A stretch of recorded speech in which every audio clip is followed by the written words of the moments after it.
Quand Ponce Pilate a demandé à Jésus quelle est la vérité,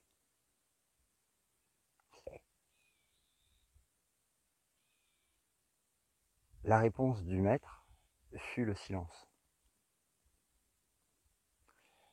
Car la vérité ne peut pas être traduite en mots ni en symboles. Par contre, ce dont on peut parler, ce sont des obstacles à la vérité.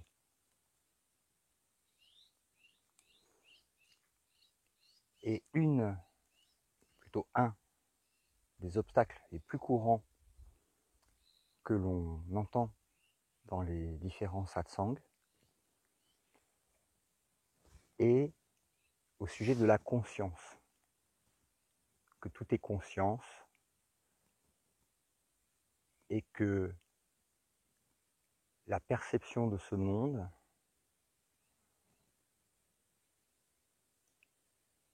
n'a pas d'erreur et est pur amour. Ce qui est faux.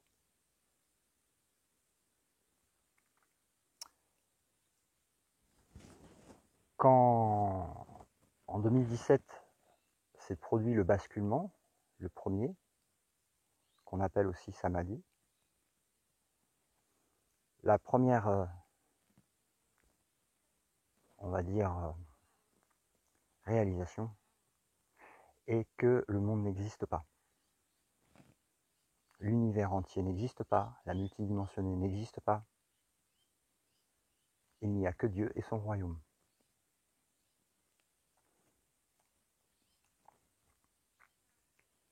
Quand on entend dans des satsangs nos frères et nos sœurs qui sont sur le chemin du réveil au soi, partager leur parcours, il reste encore des filtres, dans la plupart des cas, de croyances qui maintiennent encore une couche d'illusion. Et ce n'est pas une critique, on est tous passés par là. Et merci à chaque un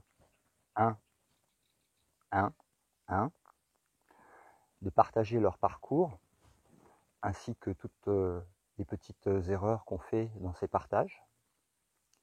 Et il est évident que si je regarde des vidéos de Laurent, j'en trouverai aussi dans les premiers partages.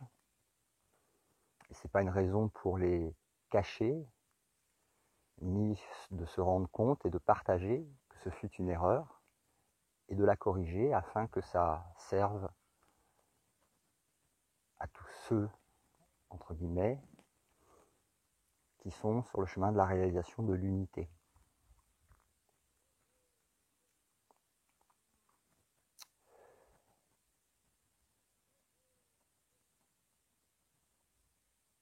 Je n'avais aucun conditionnement avant le premier basculement par rapport à des religions ou des lectures. Je ne lisais ni Eckhart Tolle, ni aucun autre livre d'éveil.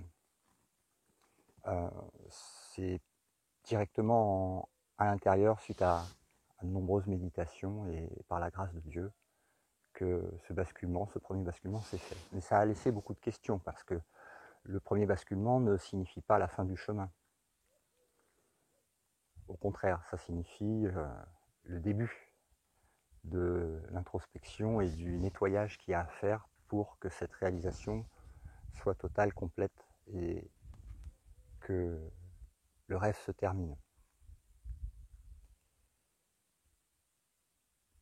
La conscience implique forcément le domaine de la perception, c'est-à-dire l'observateur et ce qui est observé.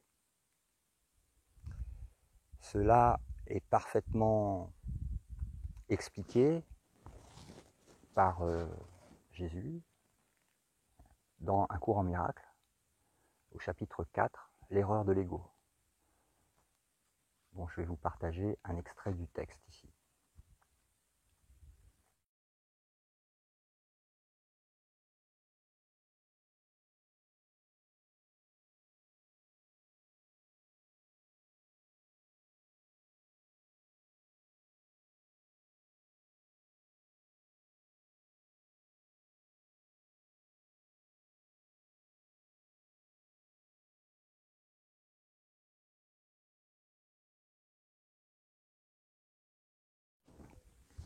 Donc la conscience n'est pas la perfection, elle est l'effet d'une erreur.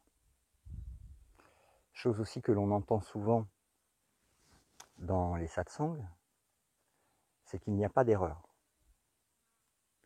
Cela est faux aussi. Il y a une erreur qui est à corriger, c'est la croyance que tu t'es séparé de Dieu, laquelle a engendré justement des effets quand elle fut crue, dont la conscience.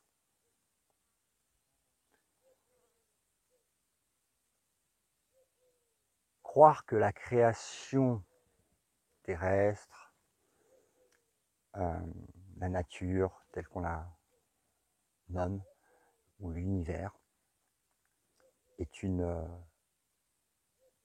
création parfaite, est une totale contradiction à la vérité.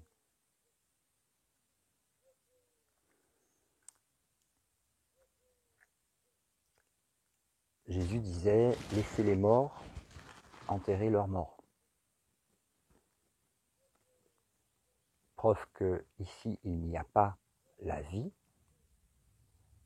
mais l'illusion de la mort, à répétition, qu'on appelle le samsara. Tout ce que vous voyez dans la nature est un symbole de séparation et de mort.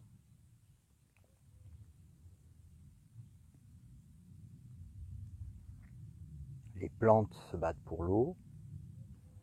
Il n'y a ici que, dans le rêve, la survie et la vampirisation énergétique afin de survivre. Alors certes, on peut, une fois la réalisation du soi faite, ne voir que l'amour dans tout, dans une pierre, dans une fleur, dans un arbre. Mais c'est la vision de l'amour qui rend cela possible et non pas les symboles, qu'ils soient minéral, végétal, animal ou subtil, qui déterminent cela. C'est la vision du pur amour, qui voit au-delà des miroirs de la séparation, au-delà de l'erreur.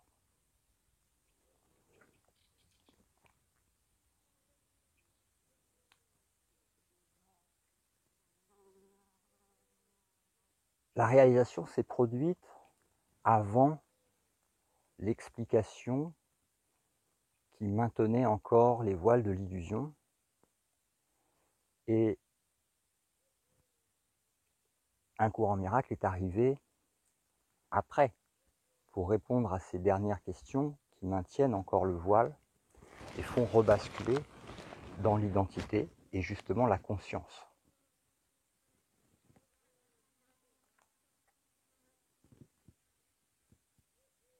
Donc ce n'est pas un perroquet qui récite un livre appris, mais une réalisation directe avant tout enseignement, mettant en lumière les obstacles à la vérité.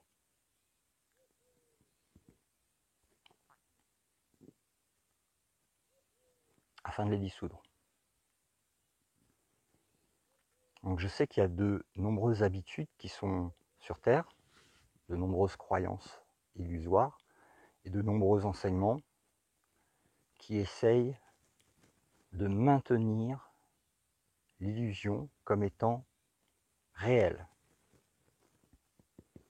Elle ne l'est pas. Le rêve est un rêve. Maya, comme le dénomment les hindous, est Maya. La projection holographique est une projection holographique. Un rêve est un rêve. Et cela n'a rien de réel.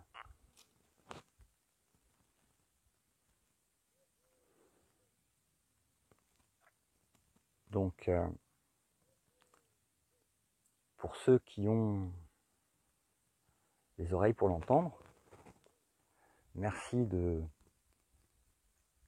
partager ce message avec tous ceux qui, pour l'instant, bloquent encore sur le domaine de la conscience, de la perception, et donc de la dualité, et de la croyance que le monde perçu est réel et qu'il n'y a rien à corriger. Il n'y a qu'une seule erreur qui, par fractal, engendre une somme d'erreurs qu'on appelle l'univers, multidimensionnel, espace-temps, le rêve. Il n'y a aucun espace, il n'y a aucun temps, il n'y a aucune séparation, il n'y a aucune conscience. Tout cela fait partie du rêve. Et une fois le rêve terminé, il n'y a que Dieu, la source, et son royaume, son extension unique du tout. Donc,